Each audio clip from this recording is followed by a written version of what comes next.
Hey guys, it's Sam and Brandon here presenting our sliding filament theory model and what occurs during rigor mortis. A muscle contraction can only occur by an action potential from a motor neuron. At the axon terminal, a chemical message is sent across the synapse from the axon terminal to the motor end plate. Once the motor end plate receives the chemical message, an action potential is started which travels down the sarcolemma and also the T-tubule. At the T-tubule, another chemical message is sent to the sarcoplasmic reticulum. The sarcoplasmic reticulum holds calcium ions and is constantly actively transporting them inside. Once the chemical message gets to the sarcoplasmic reticulum, the calcium ions are released. The released calcium ions travel down to the actin and myosin complexes. On the actin complex, we see the tropomyosin and the troponin are attached to it. When your muscles are at rest, the tropomyosin covers the binding site located on the actin.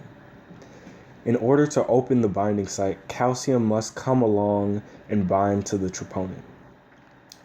Because the troponin controls the tropomyosin, once the calcium ion binds to the troponin, the binding site for the myosin is opened.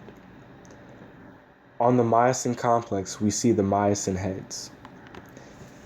In order to form a cross bridge, an ATP molecule must come and bind to the myosin head.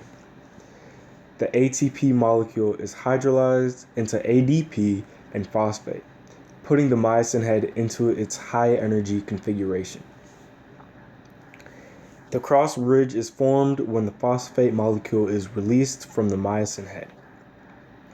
Once the cross bridge is formed, the ADP molecule is released, pulling the actin molecule towards the myosin into the low energy configuration. The cross bridge is still present until another ATP molecule comes along to break the cross bridge. Only then do the actin and myosin complexes return to their resting positions. Rigor mortis occurs due to the fact that when you are dead, you are no longer able to produce ATP. Therefore, your body cannot keep actively transporting calcium ions into the sarcoplasmic reticulum. With the calcium ions holding the myosin head binding sites open, the muscle will remain contracted until it begins to break down.